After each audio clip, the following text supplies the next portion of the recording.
Good evening, I'm Erin Nordloh. And I'm LaCount. Here's what's coming up next on Panthervision. Never heard one thing about it. Turns out UWM isn't alone. Students at other universities aren't being told what to do either. We'll explain. What does playing a flute in a tree and a map collection have in common? We'll explore that relationship. The art of silence. Take a look at how it's making noise on campus. Same roster, but different attitudes. I think we have gotten to the point where we want to play for each other. Women's basketball is in full swing. We have a one-on-one with the Lady Panthers.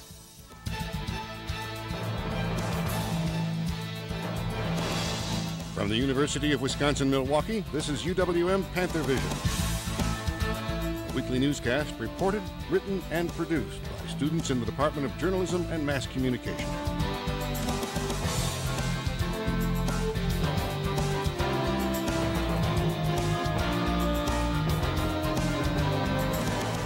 And now, the news.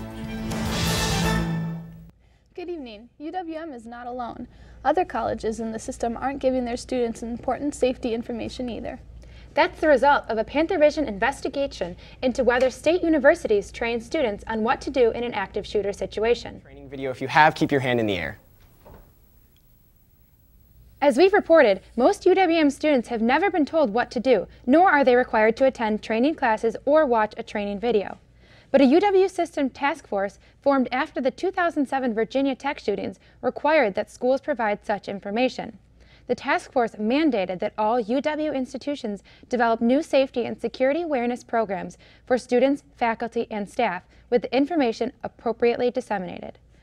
A year later, task force members told the Board of Regents that, quote, all UW institutions continue to provide safety information to students and parents during orientation sessions and to faculty and staff during new employee orientation and department meetings. But we're finding out that's not the case. And it doesn't matter whether you attend UW-Milwaukee, Madison, Stevens Point, or Whitewater. It turns out UWM isn't the only school that's unprepared. I think we're getting there. Officer Jason Burt of UW-Whitewater says that the students and staff are well trained in the event of an active shooter. Anybody can do it. We do it. We actually go out and do it for certain groups. Senior Shauna Binsfeld disagrees. I have never heard one thing about it. No shooting, nothing to do of what if there's a shooter in the building. I've never heard anything. Considering how much it's going on in other places now, I'm surprised there hasn't been anything in the recent years. The Shots Fired program is offered through Club UW, an unrequired freshman seminar, and is required only for certain groups. Well, I never went to Club UW. I thought it was, too cool. Even student employees at the school's visitor center have trouble remembering their school's plan. I think you know the first step. You can remember. Let's see. And the one way to get everyone on campus involved isn't happening. There is no active shooter drill. Mandatory viewing of shots fired and annual drills might help. You can always be more prepared than you are today. So I think the more people that kind of go through it and at least think about some of the stuff can see it. UW and Panthervision surveyed all four-year colleges in the system and found there is no consistency in how campuses train students.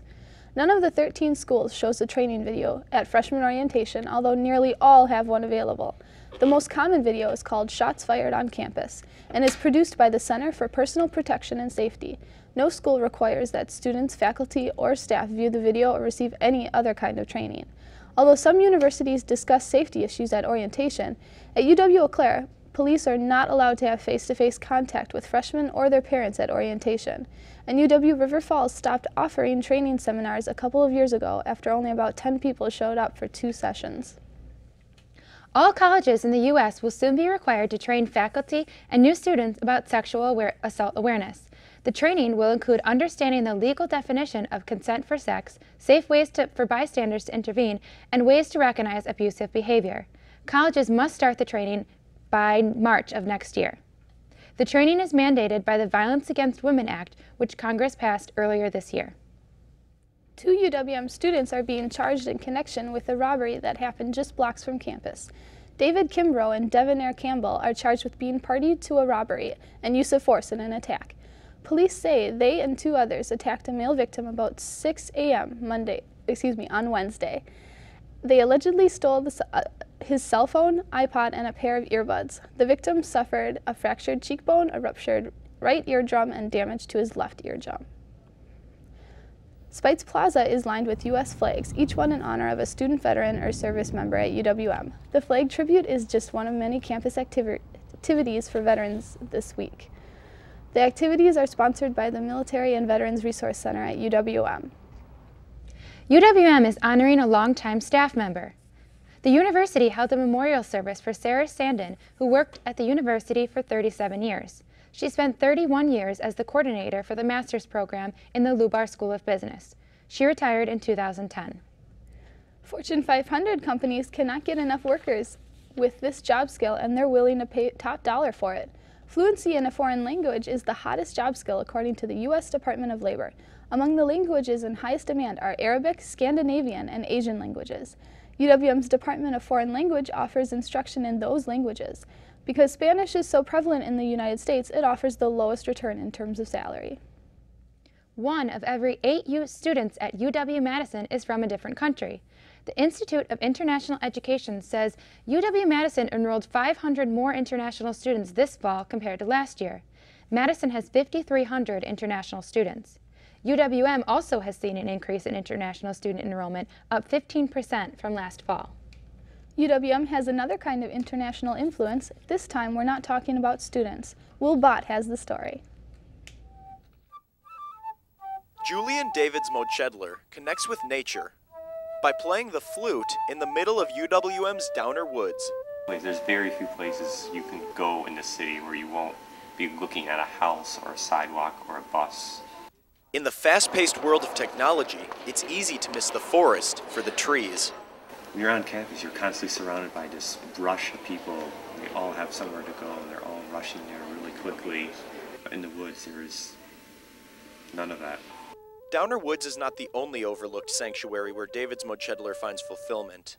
As a geography major, he connects with the past in the American Geographical Society Library, a collection of over 500,000 maps, 11,000 atlases, and 165 globes on the 3rd floor of UWM's library.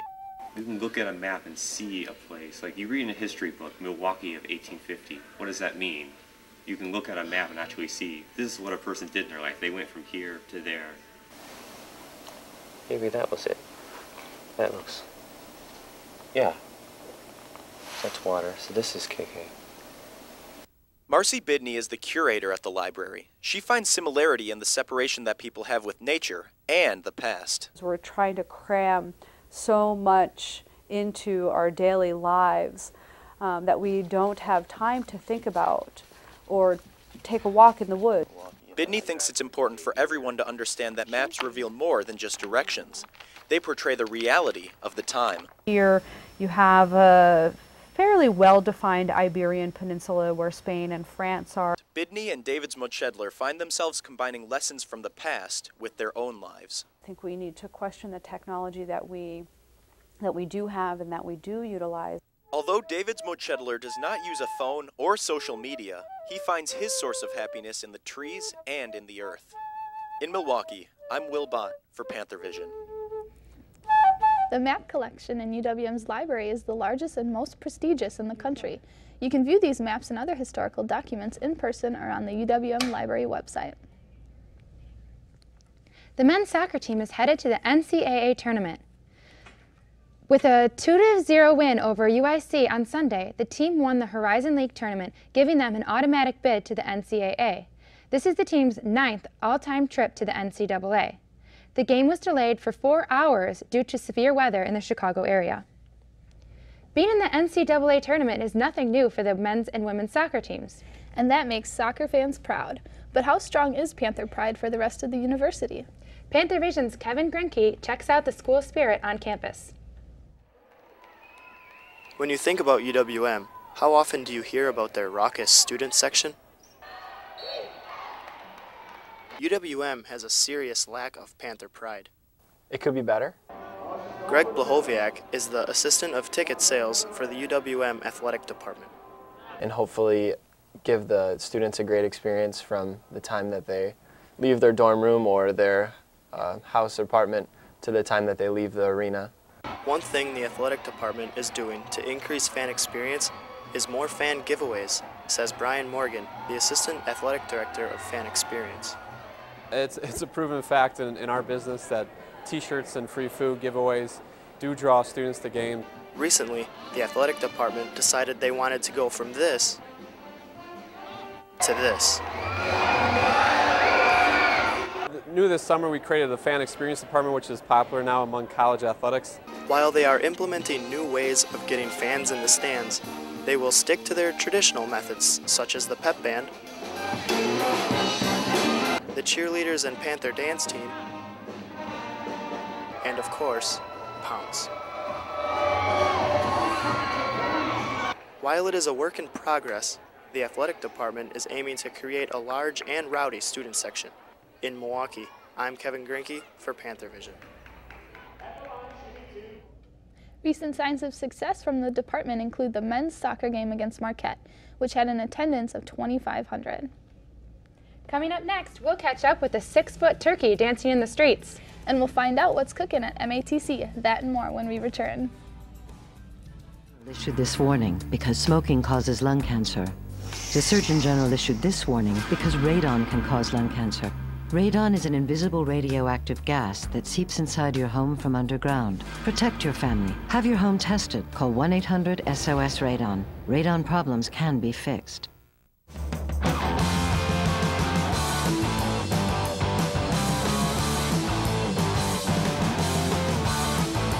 This is where powerful ideas lead to proven results.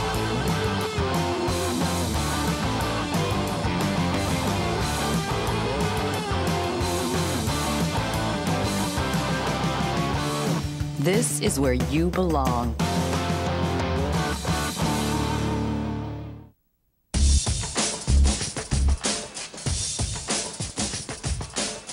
A strong, productive workforce. Building one requires proper education and training, not just for today, but for tomorrow. That's why for the last 100 years, thousands of successful workers wearing hats like these began their careers with this one hat.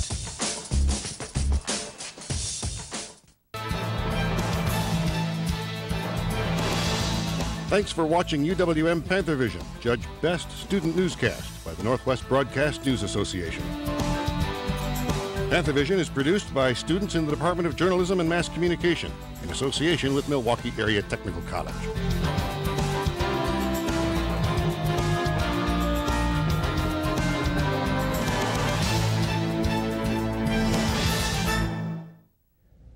Thanksgiving is around the corner, and many local food drives are in action, but none quite as unique as the Teaks.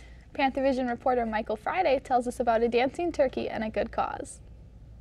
Don't feel bad for the freshman in the turkey suit.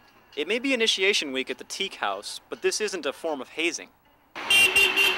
If that's hazing, I would be hazed right now. It was more than 2 of a freshman's lifetimes ago when Paul Simon famously did it for SNL, a sort of comedy fraternity, and you'd think the dress in a turkey costume gag is still crazy after all these years. But on a frigid November afternoon like this one, it's actually logical to be dressed like this. It is pretty warm in the suit, yeah. It may be warm inside the suit, but the reason the Teak brothers are out in the cold is to give off a different kind of warmth. People just stand out here, just dance in the street, look like fools, and just kind of give attention to a good cause. The origin of the Teak annual food drive predates even the earliest class photo hanging on the wall. Thanksgiving of 1997, a couple of our brothers at that time, they were bored, they didn't know what to do. They were sick of just sitting out around the house, so they just decided to come outside, sit on the porch, and just start donating, collecting food. The couple thousand pounds of food they average each year goes to the Hunger Task Force and winds up at one of the 80 meal sites in the area. It's just to give, back to the community and just think of those who are not getting food this time of year. So when the Teak brothers suit up in their proverbial phone booth, they have reason to feel like superheroes. Yeah! In Milwaukee, I'm Michael Friday for Panthervision. The Hunger Task Force in Milwaukee distributed 8.3 million pounds of food last year. Next year, the Teak House hopes to include a visit to one of the soup kitchens as part of their fundraising efforts. UWM is being named a bicycle-friendly university by the Bicycle Federation of America. This designation is given to campuses that commit to promoting and investing in bike-friendly facilities. UWM is one of 75 universities in 32 states and one of 4 campuses in Wisconsin to receive this recognition. If you need help with your holiday baking, try coming down to MATC's new store. J.R. Witt finds out what's cooking in the culinary department in tonight's MATC report. MATC's Bakery and Pastry Arts program opened a new bakery on the first floor of the downtown campus. The new facilities we are so excited about. We've been on the 6th floor, as most people know, for many years, and now we moved to this new remodeled facility. And now we're able to teach the students like a retail storefront. The Culinary Arts Department has decided to take a real-world approach for the bakery. The bakery we have is run by a class of students. They're actually in a class called Retail Operations. The employees of the bakery really appreciate their new facility. I like the openness. I love how easy it is for us to keep stock.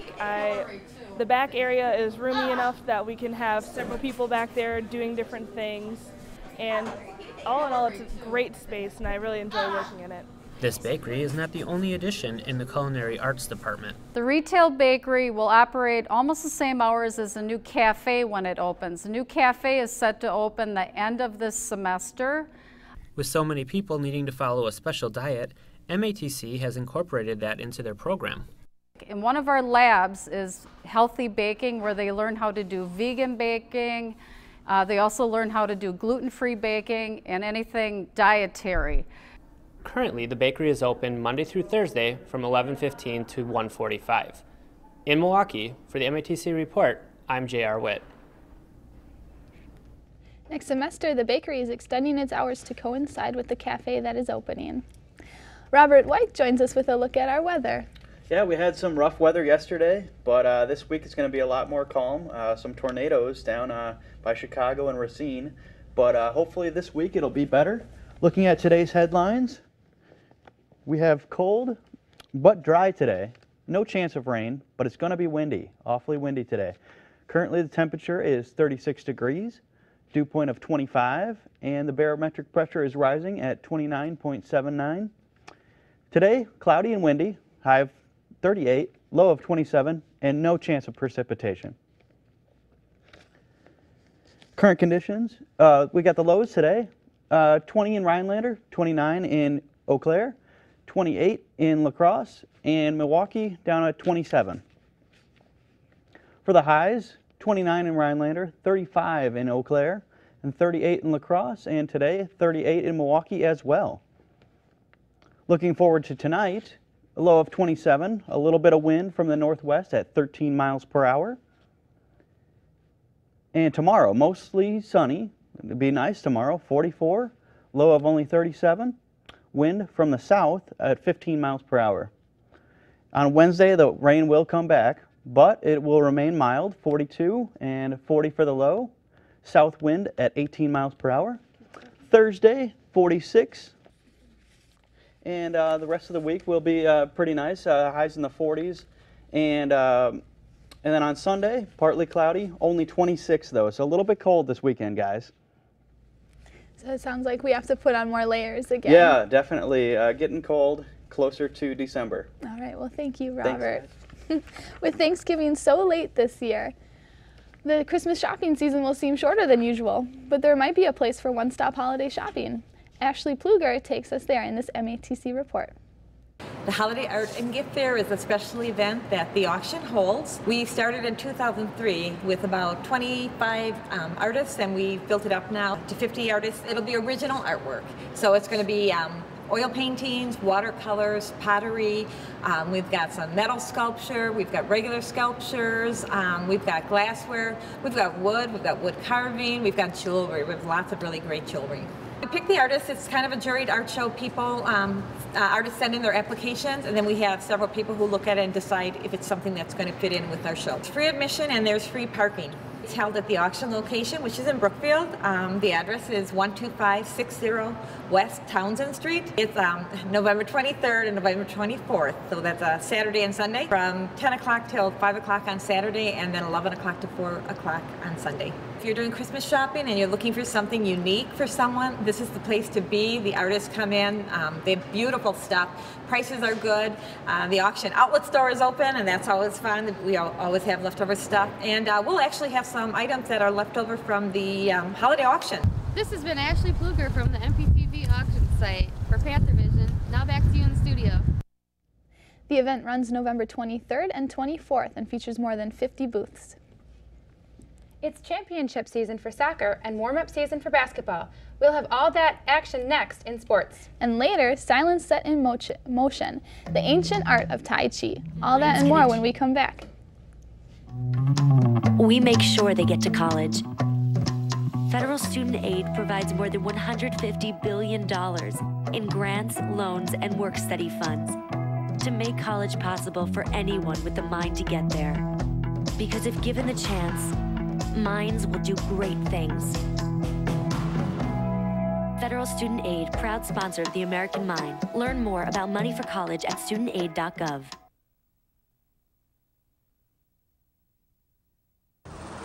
Okay, people, listen up. Our fugitive has been on the run for 90 minutes. Average foot speed over uneven terrain, barring any injuries, is 4 miles per hour. That's a 6-mile radius.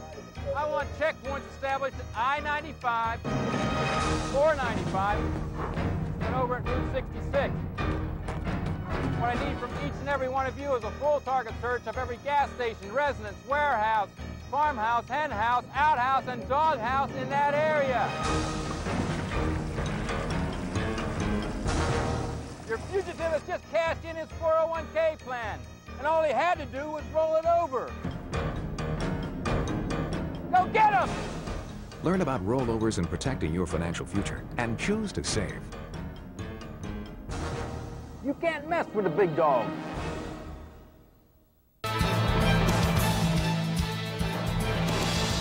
Thanks for watching UWM Panthervision, judged Best Student Newscast by the Northwest Broadcast News Association. Panthervision is produced by students in the Department of Journalism and Mass Communication in association with Milwaukee Area Technical College.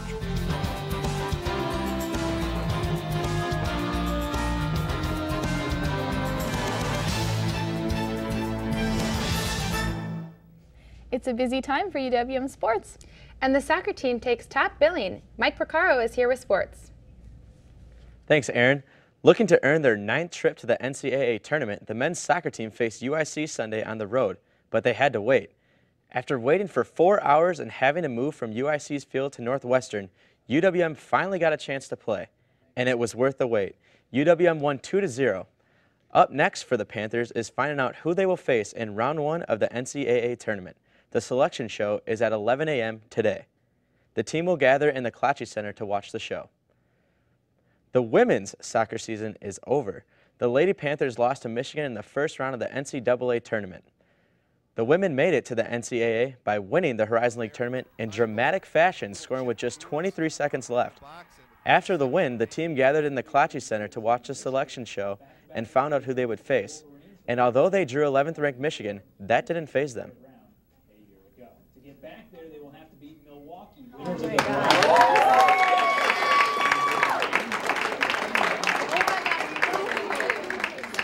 I think it's fantastic that we get to go play at a place we're somewhat familiar with, and I think our team feels real confident about the performance we put in when we were there the first time and where we are at currently now, so I think it'll be a great match. 2013 campaign with a 10-9-1 record. It was a busy weekend for the Panthers on the hardwood. The men's team was at the Northern Illinois tournament. Friday against San Jose State, the Panthers had a hard time shooting only 37% from the field. Thanks to points off turnovers and a late scoring run, the Panthers were able to win 64-61. Saturday, the Panthers were much more comfortable in their 77-66 win over James Madison. Sunday afternoon, the Panthers faced host Northern Illinois and won 82-69. It was their 4th straight win. The women's basketball team is hoping to get back on track. Coming off of 2 straight losses, including a 25-point loss to in-state opponent Wisconsin, she is from Indiana. the Panthers played tough in the first 25 minutes of the game, but a 16-2 scoring run by the Badgers decided the contest. Senior Angela Rodriguez led Milwaukee with 18 points. Despite that high-profile loss, the Panthers are hoping for a successful season. Panthervision's Joe Horning catches up with the team in action. Coming off of a disappointing 9-20 season, the UWM women's basketball team has the same roster, but a new attitude, according to Coach Kyle Recklitz. You know, we are fast-paced. We are a high-scoring offensive team. Senior point guard Angela Rodriguez feels there's one skill the team developed to help them improve this season. I would say just being a team in general. We all really get along, and the camaraderie on the team is really good. I think we have gotten to the point where we want to play for each other. I think it's slowly coming into play, but that's one of our biggest things this year. Alongside Rodriguez, junior Ashley Green is one of the Panthers' returning stars. Even as an established starter, she feels there's always room for improvement. Literally, whenever I need help with my shot, I can go to her. She will tell me one thing, and then all of a sudden it'll go in. So, one of the reasons Recklitz is such a great teacher on the court is because she herself was a college hoop star at UW-Madison. I mean, she can talk the talk and walk the walk when she's coaching, so we know that she's been there and done that, so we trust her. Even though Recklitz is now coaching instead of playing, she still brings her experience on the court. Last year, I actually went one-on-one against one of our post players in a practice and ended up getting a fractured rib. So I have vowed myself to kind of let them be the players and let me be the coach. With a talented, energetic team and a promising young coach, the Panther women are poised for greatness. In Milwaukee, I'm Joe Horning for Panthervision. It sure has been a successful fall season for Panther Athletics, and the women's volleyball team hopes to continue it. This weekend, they're hosting the Horizon League tournament at the LaCount Center, so pretty exciting stuff. Wow. Yeah, We'll that is definitely exciting. Have to check that out. Thanks, Mike. The art of silence is prominent in the Chinese martial art form of Tai Chi. And as Panthervision's Michael Friday reports, although it's not being heard, it is definitely being seen. Have you heard the one about the UWM student who goes to school and works full-time? Oh, I know what you're probably thinking. But junior Anthony Deutsch helps to pay his tuition more unconventionally. That's right, Anthony's workplace is his keyboard. And lately, business is booming. When I moved down here, sophomore year of college, and that's when it really started to happen. But the soundtrack to his greatest passion is the sound of silence. It may look like they're fighting, and they did take it outside.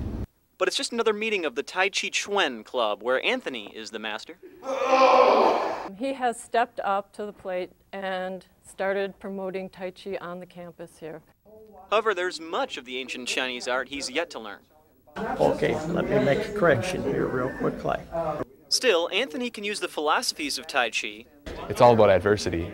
And the fundamental applications hand in hand. Tai Chi's helped my piano playing.